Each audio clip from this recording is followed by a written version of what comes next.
Rail परिवहन में आज जो हम शुरू करेंगे वो है metro metro rail. Metro rail, सबसे पहले हम बात करें मेट्रो रेल की, तो सबसे पहले भारत में मेट्रो रेल कहाँ शुरू हुई? भारत में सर्वप्रथम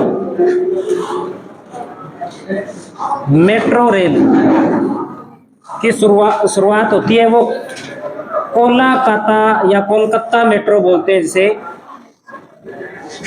इसका निर्माण शुरू होता है 1972 में या 1973 में? 1972 में होता है। अब बात करते हैं भारत में सर्वप्रथम मेट्रो रेल का संचालन कब होता है? 1975 में। कहां पर है? कोलकाता के अंदर। अब हम बात करते हैं जयपुर के अंदर। भाई जयपुर में भी तो मेट्रो सेवा शुरू है। जयपुर में मेट्रो जो सेवा है इसे अपने किस नाम से जानते हैं? जयपुर मेट्रो के नाम से जानते हैं। जयपुर मेट्रो। इस जयपुर मेट्रो का जो विकास है वो किसके द्वारा किया गया है? तो जयपुर मेट्रो का विकास एशियाई विकास बैंक के सहयोग से किया गया है।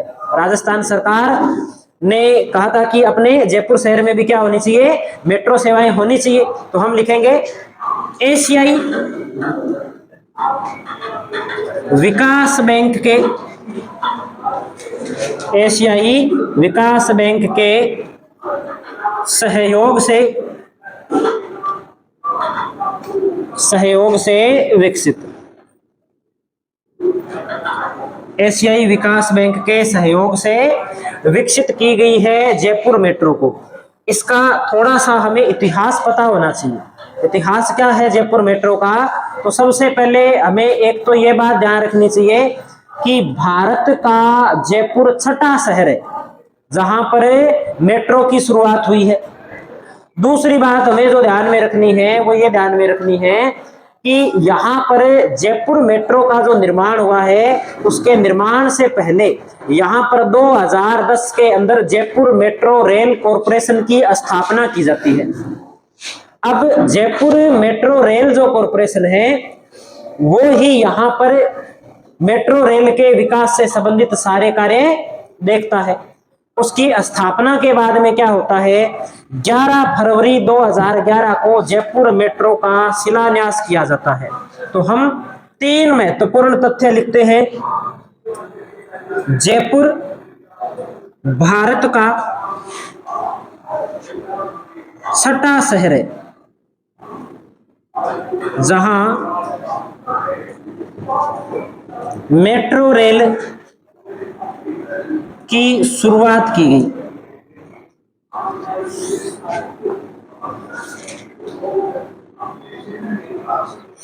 दूसरी बात इसमें जो हमें ध्यान में रखनी है वो ये ध्यान में रखनी है कि जयपुर मेट्रो के विकास करने के लिए यहां पर 1 जनवरी 2010 को 1 जनवरी 2010 को जयपुर मेट्रो कॉरपोरेशन की स्थापना की गई। तीसरी बात जो यहां पर ध्यान में रखनी है कि यहां पर जयपुर मेट्रो का शिलान्यास यानी कि निर्माण शुरू कब किया गया? तो निर्माण शुरू कब किया गया? निर्माण शुरू किया गया 14 फरवरी 2011 को। तो लिखेंगे शिलान्यास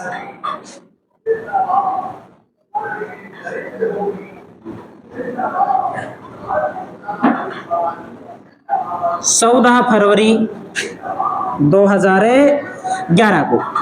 14 फरवरी 2011 को इसका निर्माण शुरू हो गया, कार्य शुरू हो गया। भाई रेल अपने के मेट्रो रेल की जो पटरियां हैं उनके बनाने का कार्य शुरू होता है। अब अगली बात इसमें जो हमें ध्यान में रखनी है कि ये काम पूरा कब हुआ।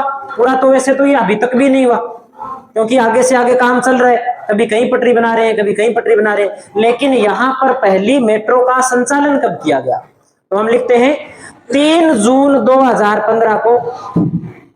3 जून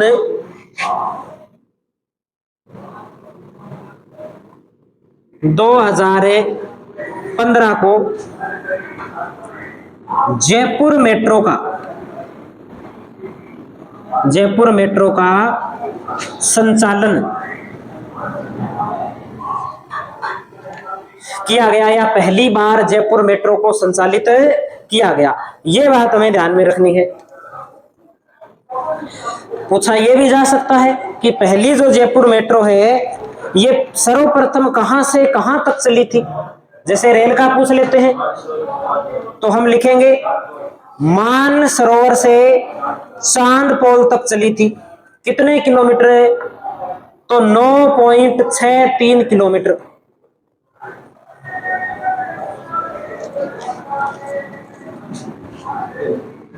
मानसरोवर से चांदपोल तक 9.63 किलोमीटर। मानसरोवर से चांदपोल तक 9.63 किलोमीटर इसे चलाया गया था। अब हम आगे बात करते हैं कि इसके निर्माण के चरण किस प्रकार से हैं, उनकी बात करते हैं।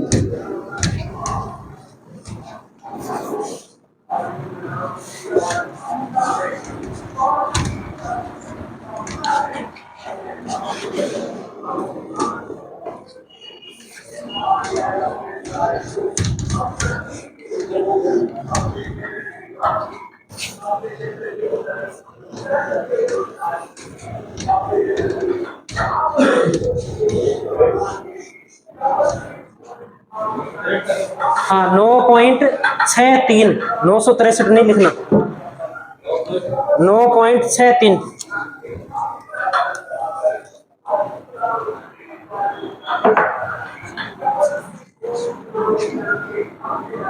जयपुर मेट्रो निर्माण के चरण।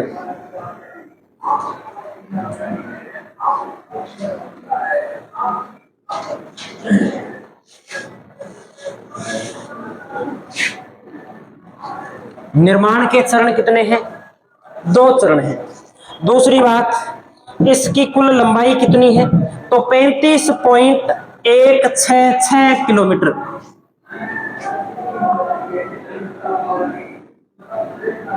ये तो इसकी कुल लंबाई है। अब अपने बात कर लेते हैं चरणों की। चरण 2 है, तो एक चरण कौन सा होगा, प्रथम चरण, और एक कौन सा हो जाएगा, द्वितीय चरण।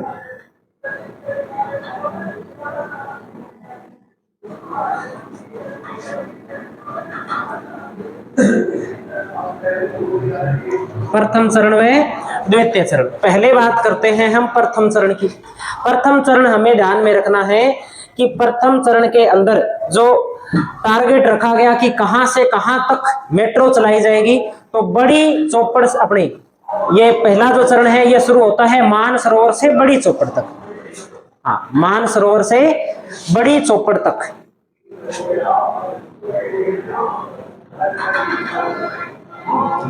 मानसरोवर से बड़ी चौपड़। पहले चरण के अंतर्गत जो निर्धारित किया जाता है कि जो मेट्रो चलेगी वो मानसरोवर से कहां तक चलेगी, बड़ी चौपड़ तक चलेगी। और ये दूरी कितनी होगी, तो ये दूरी बताई गई पूरी अपने 12 किलोमीटर। 12 किलोमीटर ये दूरी है।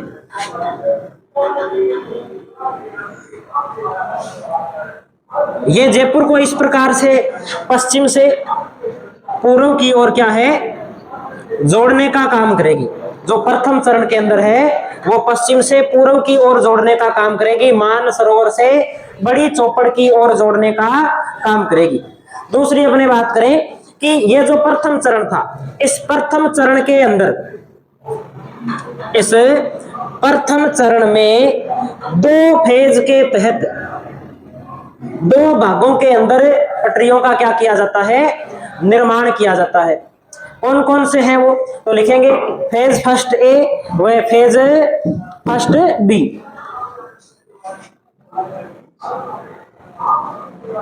फेज फर्स्ट ए और फेज फर्स्ट बी। पहले बात करते हैं हम फेज फर्स्ट ए की। फेज फर्स्ट ए के अंदर कहां से कहां तक निर्माण किया गया, तो मानसरोवर से चांदपोल तक,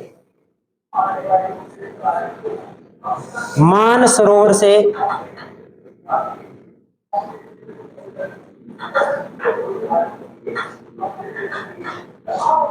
चांदपोल तक फर्स्ट फेज के, अपने फर्स्ट फेज ए के अंदर जो हमने वो पीछे देखा है कि सबसे पहले चलिए कहां है, कहां चलिए, मानसरोवर से चांदपोल तक। लेकिन प्रथम चरण के अंदर चलनी कहां से कहां थी, मानसरोवर से बड़ी चौपड़ तक। यानी कि अभी तक यहां से चली जरूर, लेकिन बीच में कोई स्टेशन आ गया, वहीं तक पूरा निर्माण इसका नहीं हुआ। आगे का निर्माण कौन से के अंदर होगा, फेज फर्स्ट बी के अंदर होगा। तो 2 नंबर में हम लिखेंगे चांदपोल से बड़ी चौपड़,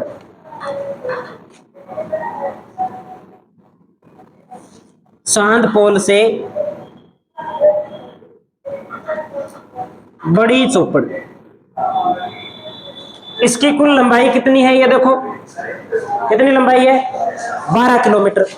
तो अब हमें जो बात ध्यान में रखनी है कि इस चरण की तो लंबाई हमने पढ़ी ली 9.63 किलोमीटर, और इसकी जो लंबाई है वो लगभग हम कह सकते हैं कि बड़ी बड़ी कितने किलोमीटर के आसपास है, 2 किलोमीटर के आसपास है। तो इसकी कुल मिलाकर के जो लंबाई होती है इन दोनों की, वो कितने किलोमीटर हो जाती है, 12 किलोमीटर हो जाती है।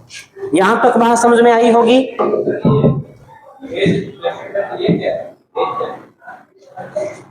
ये क्या है, जो पहला चरण है, पहले चरण का काम 2 चरणों के अंदर पूरा हुआ है, 2 टुकड़ों के अंदर काम किया है।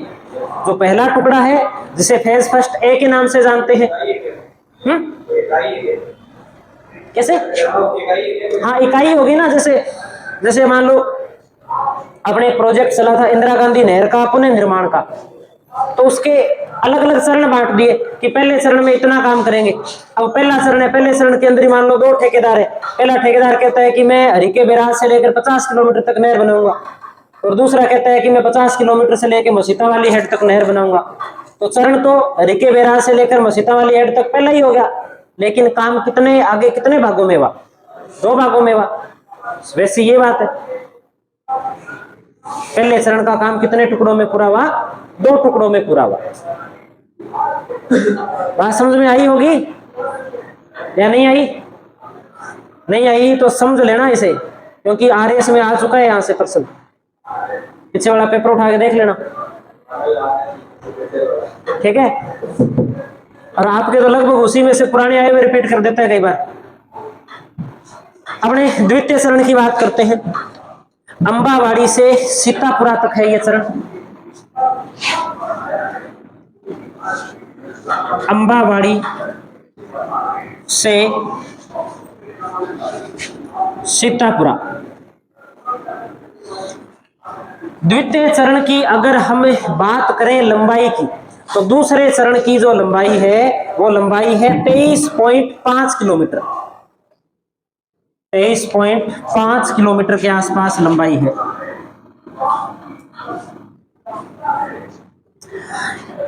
ये जो चरण है इसमें कुल स्टेशन है 11। कितने स्टेशन बने हैं इसमें? 11 स्टेशन है। प्रथम चरण में कुल स्टेशनों, कितने स्टेशनों का निर्माण हुआ है? 11 स्टेशनों का निर्माण हुआ है। अब अपने बात करें कि जो द्वितीय चरण है, द्वितीय चरण अभी भी पूरा बना नहीं है, अभी तो क्या है, प्रस्तावित है। और प्रस्तावित है, ये देखो ये पूर्व से पश्चिम को जोड़ रहा है, तो वो किधर जोड़ेगा? उत्तर से दक्षिण को जोड़ेगा। तो हमें उसमें एक तो बात लिखनी है कि ये उत्तर से दक्षिण को जोड़ेगा, उत्तर से दक्षिण को जोड़ेगा। एक ये बात हमें ध्यान में रखनी है, और ये अभी प्रस्तावित है।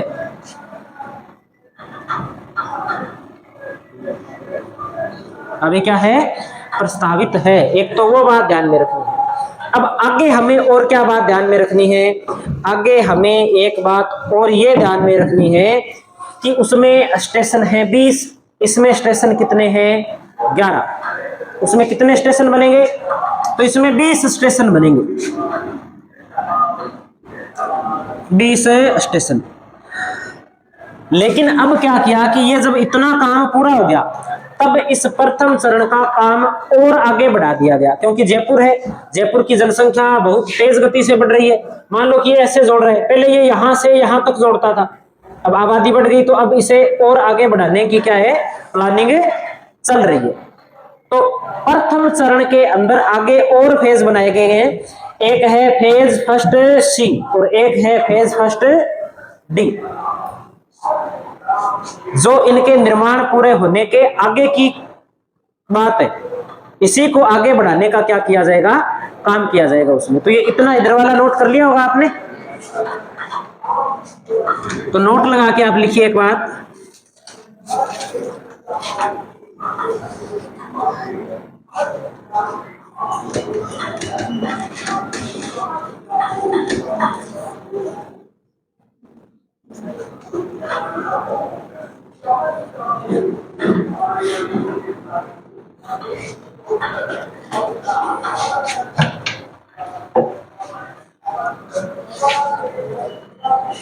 वर्तमान में प्रथम चरण के अन्य 2 चरणों को प्रस्तावित किया गया है। प्रस्तावित किया गया है। कौन कौन से हैं? तो फेज फर्स्ट सी और फेज फर्स्ट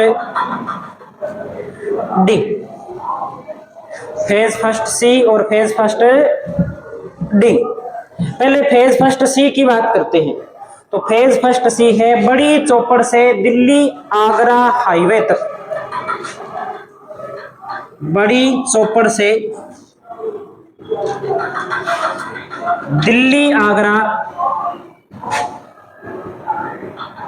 हाईवे तक ये प्रस्तावित है। और दूसरा फेज फर्स्ट डी, तो फेज फर्स्ट डी में हम नोट करेंगे मानसरोवर से अजमेर रोड तक क्या है? प्रस्तावित है।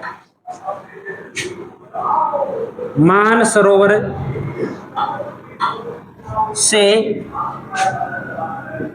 अजमेर रोड तक प्रस्तावित। ये बात हमें ध्यान में रखनी है, यहां से प्रश्न आ सकता है। बाकी सारे प्रश्न आए हुए हैं, यहां से वर्तमान के अंदर प्रश्न बन सकता है कि हाल ही के अंदर जयपुर मेट्रो का विस्तार कहां से कहां तक करने की योजना है ना? तो हाल ही में कहां से कहां तक करने की योजना है? तो कहेंगे कि फर्स्ट जो चरण है उसमें 2 फेज और बनाई जाएगी। क्या बनाई जाएगी कि पहले तो जो रेल मार्ग था, अपने मेट्रो रेल का जो मार्ग था, वो कहां से शुरू होता था? मानसरोवर से। मानसरोवर से कहां तक था? बड़ी चौपड़ तक, बड़ी चौपड़ तक था। अब एक तो क्या कर दिया, इस मानसरोवर से इधर, तो इसे कहां तक बढ़ा के करेंगे? अजमेर रोड तक। और इधर इसे बढ़ाकर कहां तक करेंगे? तो इधर इसे दिल्ली आगरा हाईवे तक करेंगे। ये काम किया जाएगा। और ये चरण भी 2 टुकड़ों के अंदर बना था। एक मानसरोवर से कहां तक था? चांदपोल तक था। और बाद में कहां से कहां तक बना था? चांदपोल से बड़ी चौपड़ तक बना था। ये इस प्रकार से था। ये फेज फर्स्ट ए था, ये बी था। उसके बाद में हमने आगे देख लिया कि बड़ी चौपड़ से दिल्ली आगरा हाईवे तक ये सी है, और ये कौन सा है? डी है। लेकिन निर्माण सारा कौन से चरण में ही हो रहा है? पहले चरण के अंदर ही हो रहा है। दूसरे चरण के अंदर तो उत्तर से दक्षिण वाला बनेगा जो भी प्रस्तावित है। ये बात है इसमें। नहीं, हाँ जी, ऐसे 20 स्टेशन, वो तो यही बात है। मान लो कि अब अनूपगढ़ से बीकानेर तक रेलगाड़ी की पटरी बने, तो उसमें सरकार डिसाइड तो पहले ही करेगी ना स्टेशन कितने बनाने। तो वो डिसाइड करके उन्होंने बता रखे कि 20 स्टेशन बनाएंगे इसमें।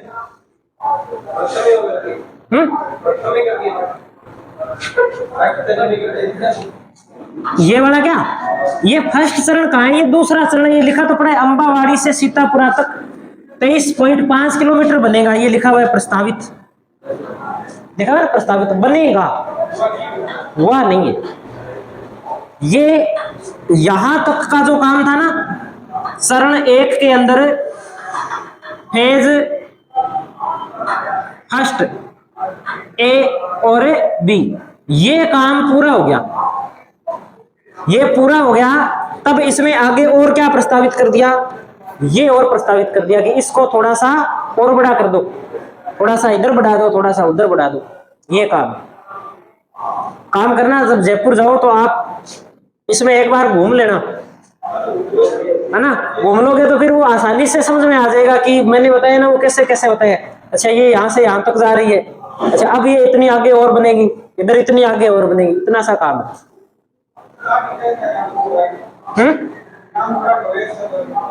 काम स्टार्ट ही है, तो प्रस्तावित का होने का मतलब क्या है कि बजट पास कर दिए, बना नहीं है, बन जाएगा, है ना, ये लिखेंगे अपने।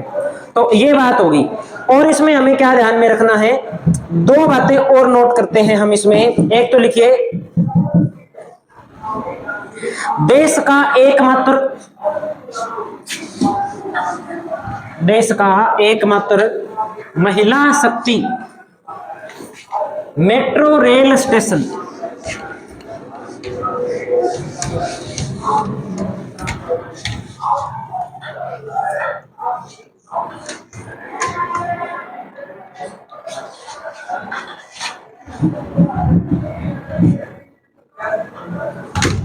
एक मिनट रुको, मैं लिख देता हूं।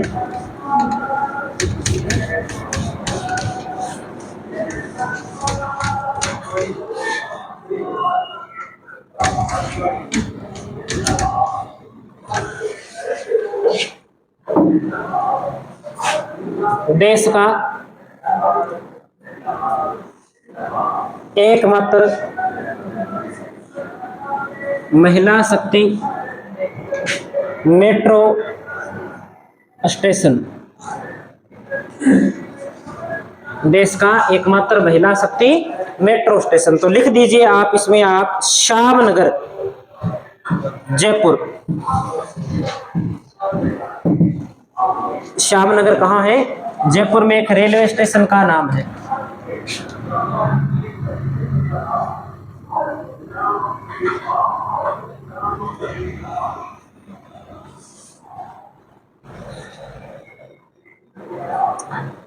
भारत का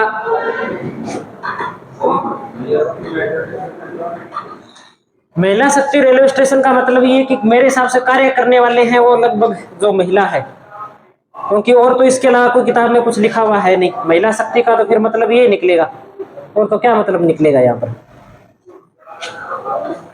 भारत का एकमात्र पूर्णतः LED से युक्त metro station, metro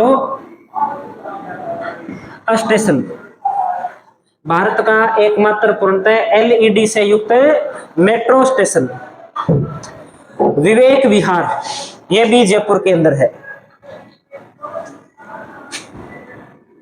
Vivek Vihar Jaipur के अंदर।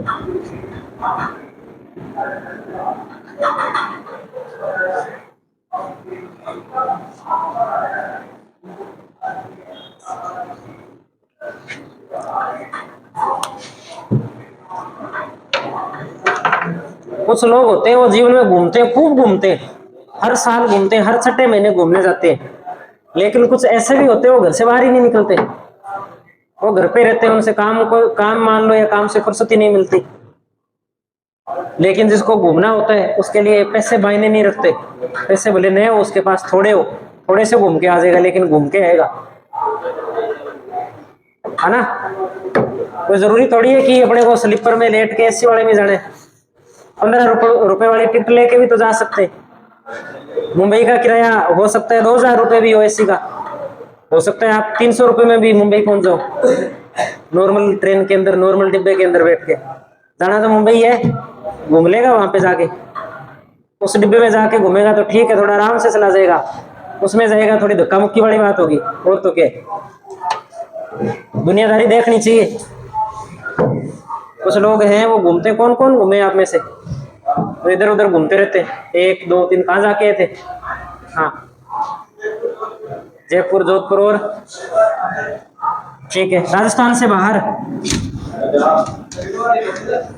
हरिद्वार को तो काउंट ही मत करो आप। चलो फिर तो ठीक है, नहीं हरिद्वार तो वैसे ही ले जाते हैं कई बार, हरिद्वार तो घूमते ही है सारे।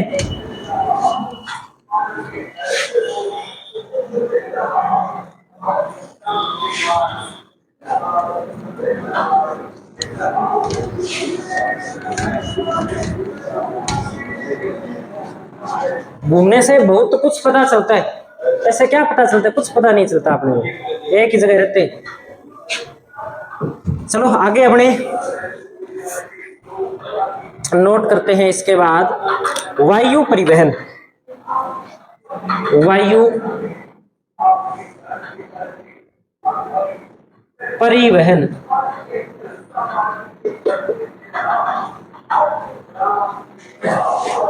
वायु परिवहन की अगर बात करें ना, टॉपिक नया का है, टॉपिक वही परिवहन ही है, प्रकार अलग है, प्रकार अलग है। अभी तक रेलगाड़ी की बात कर रहे थे, पहले सड़कों की बात कर रहे थे, अब थोड़ी ऊंची बात कर लेते हवाई जहाज की। तो लिखो वायु परिवहन संघ सूची का विषय है, संघ सूची का विषय।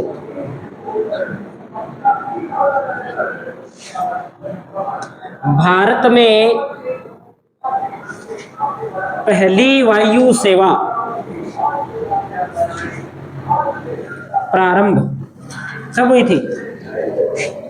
1911 में भारत में सबसे पहली वायु सेवा प्रारंभ हुई थी, जो नैनी से इलाहाबाद तक डाक सेवा के रूप में शुरू की गई थी। लोगों को लाने ले जाने के लिए इसे शुरू नहीं किया गया था। नैनी से इलाहाबाद उत्तर प्रदेश के अंदर है, दोनों ही।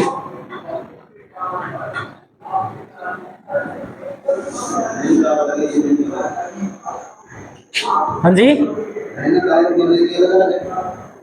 नैनीताल और नैनीताल अलग है, नैनी अलग है। कौन सी रेखा? वो गुजरती है यहां से, टाइम जोन है ना 82.5 डिग्री। कौन सा देशांतर है? कौन सा देशांतर है? पूर्वी देशांतर है। नैनी से गुजरता है। कहां से गुजरता है? नैनी से गुजरता है। अपनी किताबों में लिखा होता है ना, नैनी से गुजरता है वो। तो यहाँ पर यह सेवा शुरू की गई थी डाक सेवा के रूप में। डाक पहुंचाने के लिए वायु सेवा को शुरू किया गया था भारत में सबसे पहले 1911 में। अब अपने बात करते हैं कि वायु परिवहन का राष्ट्रीयकरण कब किया गया। तो लिखिए, वायु परिवहन का राष्ट्रीयकरण 1 अगस्त 1953।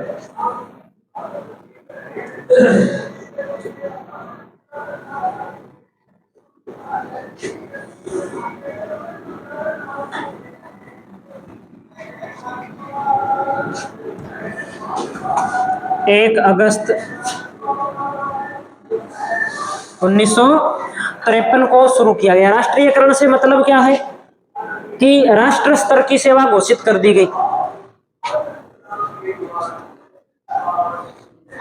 जो केंद्र सरकार है वो इसका क्या करेगी, संचालन करेगी, ये बात इसमें लागू कर दी गई। अब अपने बात करते हैं राजस्थान की। राजस्थान में क्या इतिहास है, तो राजस्थान में एक इतिहास तो ये है कि जब हमें जूनागढ़ दुर्ग पढ़ते हैं तो उसमें एक लड़ाकू विमान है जो अंग्रेजों ने दिया था महाराजा गंगा सिंह को। तो वो तो लड़ाकू विमान है, लड़ाई करने के काम आता है, घूमने के काम नहीं आता। घूमने के क्षेत्र में क्या प्रारंभ हुआ, क्या किस व्यक्ति ने कदम उठाए, कौन सा राजा था, तो हम नोट करते हैं एक बात। 1929 की बात है, जोधपुर का महाराजा था उमेद सिंह। 1929 में जोधपुर के महाराजा उमेद सिंह ने एक क्लब स्थापित किया था। उस क्लब का नाम था फ्लाइंग क्लब। कई बार प्रश्न आया हुआ है कि फ्लाइंग क्लब की स्थापना किसने की, तो महाराजा उमेद सिंह ने। या फ्लाइंग क्लब का संबंध राजस्थान की कौन सी रियासत से था, तो मारवाड़ या जोधपुर रियासत से संबंध था। तो लिखेंगे 1929 में जोधपुर महाराजा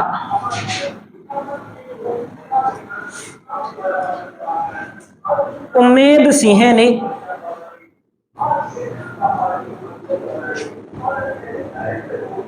फ्लाइंग क्लब की स्थापना की। फ्लाइंग क्लब की स्थापना की, कब स्थापना की थी भाई, तो 1929 के अंदर इसकी स्थापना की थी।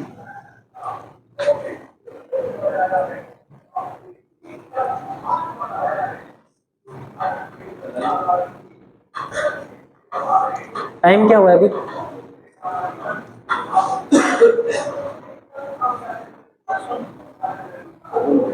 54 मिनट।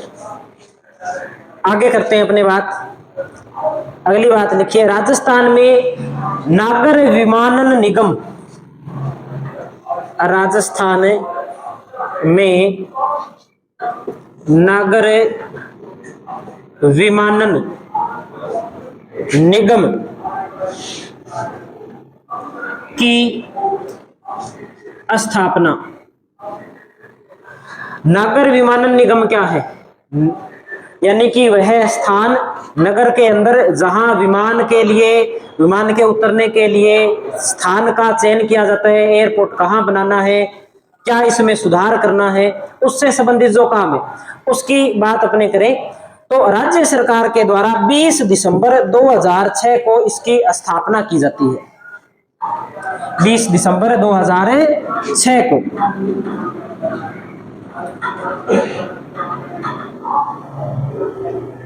राज्य सरकार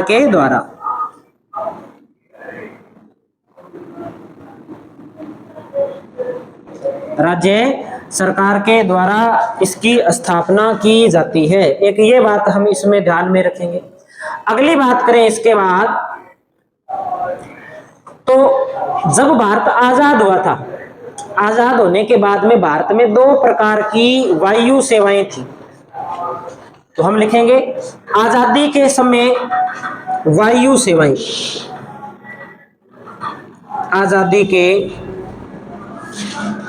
समय वायु सेवाएं। आजादी के समय वायु सेवाएं कितने प्रकार की थी, तो हम याद रखेंगे 2 प्रकार की थी। कौन से 2 प्रकार थे, तो एक तो हम कहेंगे घरेलू वायु सेवा और एक थी विदेशों के अंदर वायु सेवा। घरेलू जो वायु सेवा थी उसे हम बोलते थे इंडियन एयरलाइंस।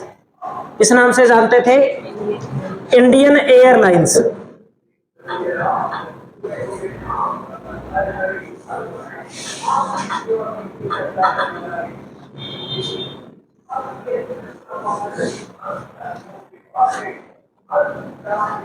और दूसरी थी एयर इंडिया।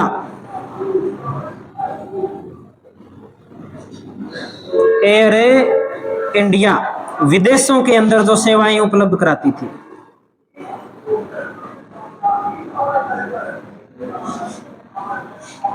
विदेशों में सेवाएं।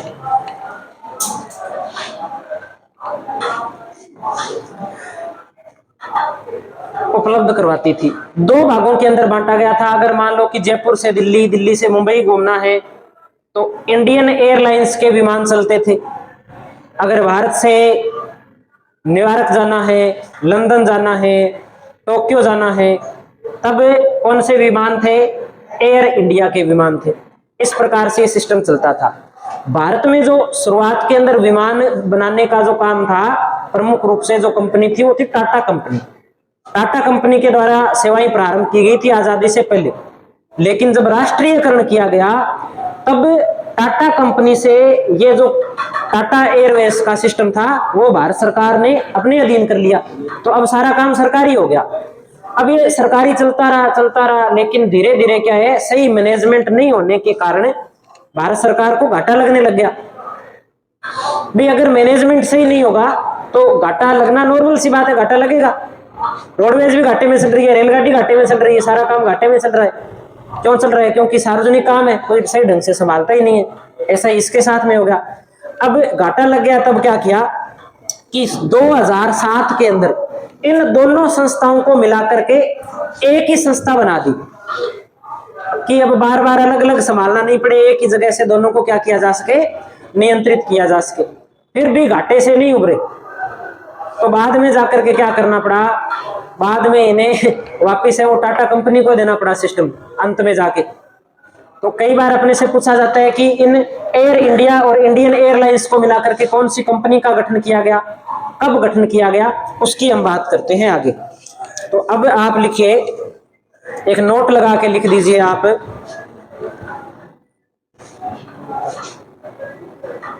लिखिए 24 अगस्त 2007 को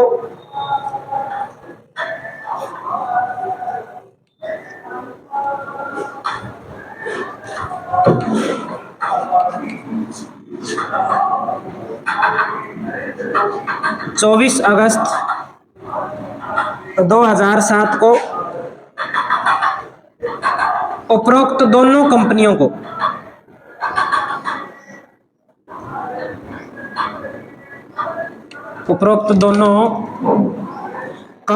को या ऐसे लिख देते, दोनों कंपनियों का एकीकरण कर दिया गया,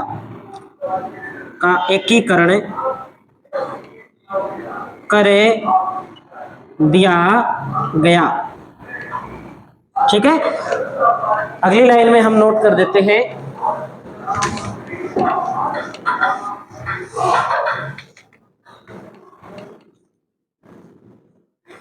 एकीकरण कर दिया गया तथा इस संस्था का नाम,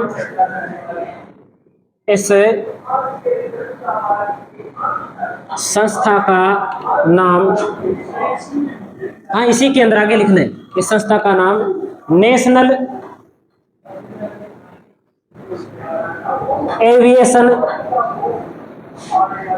company of India, national aviation company of India रखा गया। हाँ avian, national avian company of India.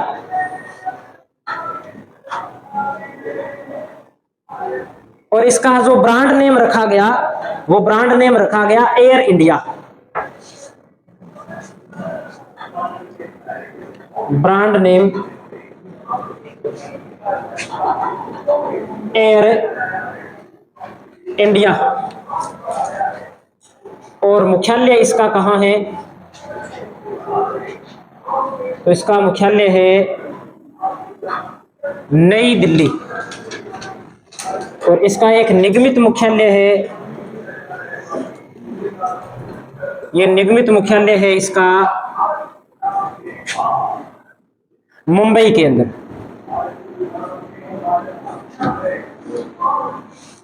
ये नेशनल एविएशन होगा ना, एवियन नहीं होगा, aviation, national aviation company of India.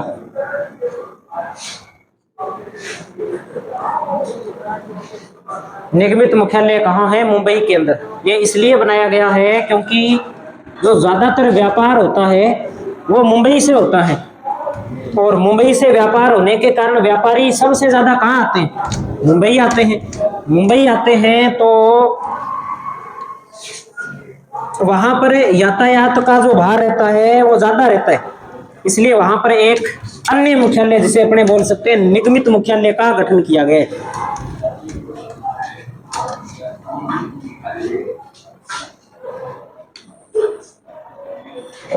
अब हम बात कर लेते हैं राजस्थान में वायु परिवहन। क्या स्थिति है राजस्थान में वायु परिवहन की? राजस्थान में वायु परिवहन,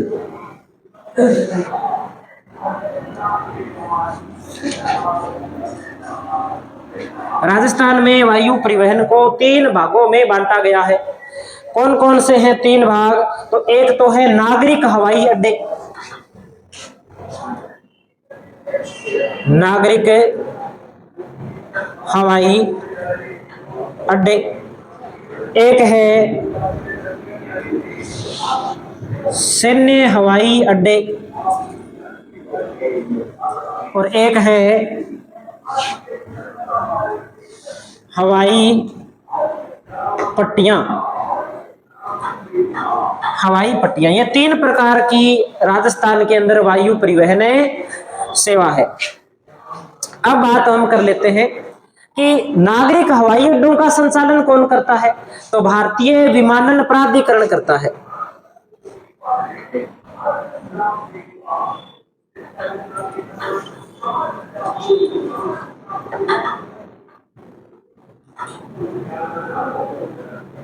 भारतीय विमानन प्राधिकरण। सैन्य हवाई अड्डों का संचालन कौन करता है? तो भारतीय वायुसेना करती है। इसका संचालन है वो भारतीय वायुसेना।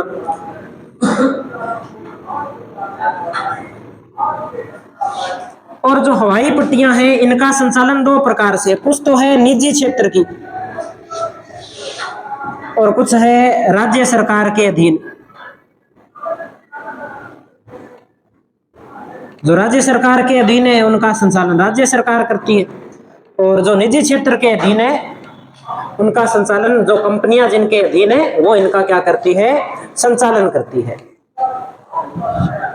अब नागरिक हवाई अड्डे कितने हैं? तो राजस्थान के अंदर नागरिक हवाई अड्डों की संख्या है 4। तो क्या है? नागरिक हवाई अड्डे हैं। सैन्य हवाई अड्डे कितने हैं? तो सैन्य हवाई अड्डों की संख्या है 6।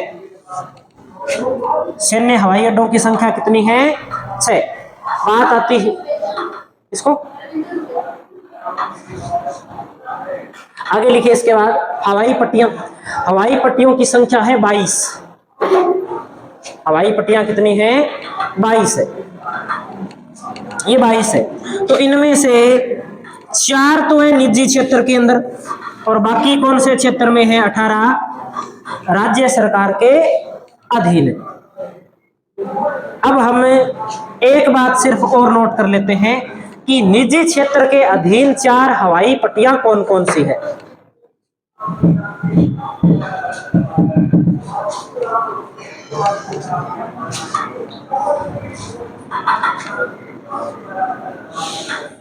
एक तो है कांकरोली,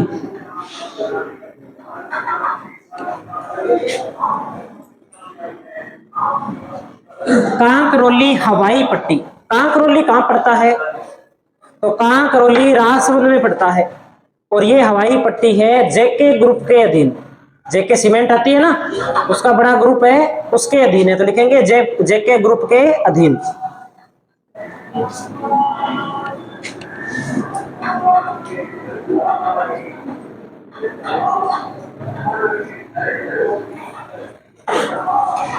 दूसरी हम लिखते हैं पिलानी हवाई पट्टी। ये कहाँ है? तो ये इसका अपने को ध्यान में रखना, ये बिड़ला ग्रुप के अधीन है। झुंझुनू के जो बिड़ला लोग हैं उनके अधीन है पिलानी हवाई पट्टी। एक अपने टोंक के अंदर स्थित है, जहां अपने जो वनस्थली विद्यापीठ की बात करते हैं, तो एक लिखेंगे वनस्थली हवाई पट्टी, जो वनस्थली विद्यापीठ के अधीन है।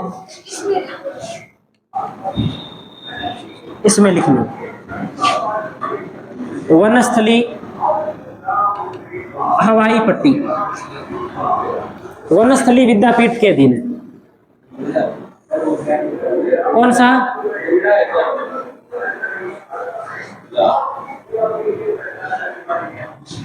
बिरला ग्रुप।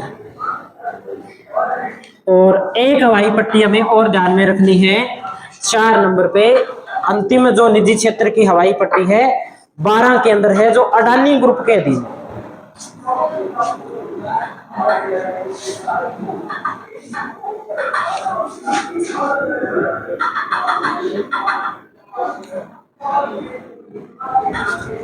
अडानी ग्रुप के अधीन।